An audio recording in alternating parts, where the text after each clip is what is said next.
Welcome back to the book log. Today I'm logging The Fountains of Paradise by Arthur C. Clarke. This is my first Arthur C. Clarke book, so I can't really compare it to the rest of his body of work, but I can already tell that more than a lot of other science fiction authors, Clarke was especially interested in the science half of the equation. The Fountains of Paradise is about building a space elevator, which if you didn't know is like a hypothetical structure designed to provide direct access to outer space without the need for rocket launches. This is a real scientific idea, which is to say Clarke himself did not invent the concept of a space elevator, and much of the length of this book is dedicated to the various engineering considerations such a structure would necessitate. Clarke really dives into some technical minutia for this story, and while it occasionally comes off dry, I think it does a pretty good job of grounding this book in a sense of reality. This isn't just a story about a space elevator, it's really about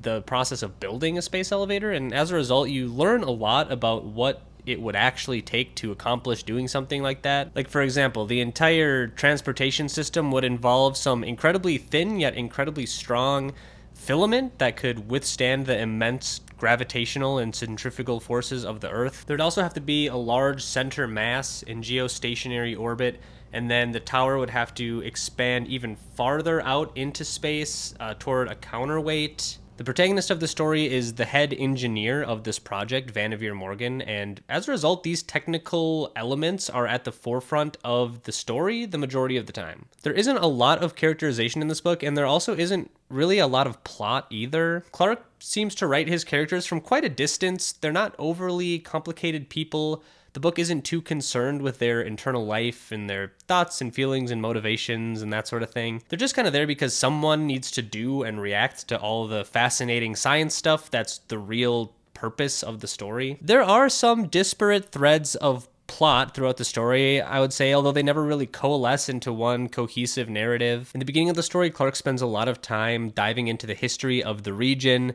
the ancient accursed King Kalidasa, and how the great engineering project of his time, which was building this complex pleasure garden with a series of massive fountains, is a reflection of our current protagonist's own revolutionary engineering project. This idea gets abandoned pretty early on into the book, and then the next big plot point revolves around all of the political drama of building this elevator. For several technical reasons that are very well outlined, there are only two possible locations on Earth where they can build this elevator. One is in the middle of the ocean, and the other one is atop the mountain Srikhanda, which is clearly a reference to Sri Lanka, where Arthur C. Clarke lived and worked for many years, and which is the fictionalized setting of this book. The problem is that there is a Buddhist temple situated on the top of this mountain, and the monks that live there do not wish to be relocated. This is also sort of unceremoniously resolved about halfway through the book, when there's this whole half-hearted deus ex machina type solution where an ancient prophecy comes true, which makes the monks leave of their own volition. One of a couple instances in this book which came off a little bit naive to the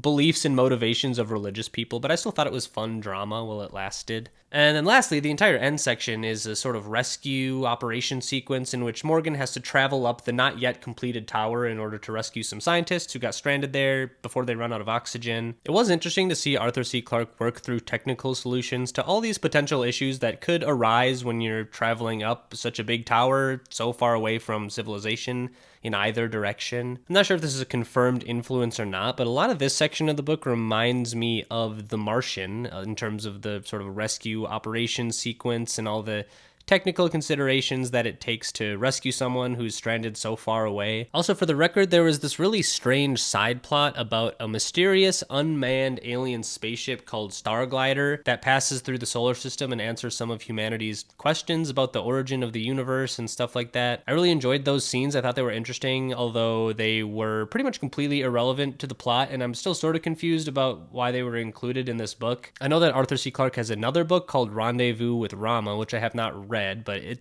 sounds like he kind of took that idea and ran with it.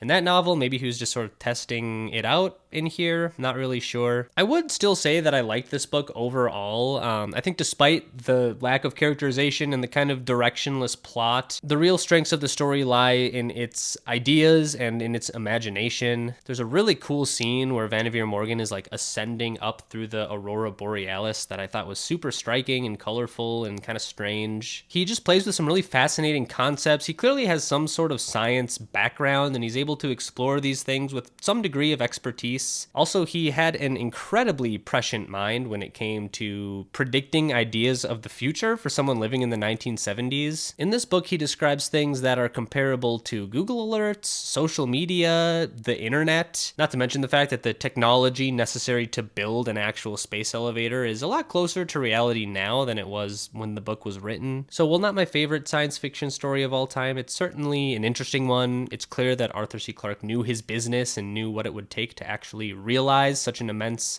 scientific undertaking. I'd probably give this book like a 6 or a 7.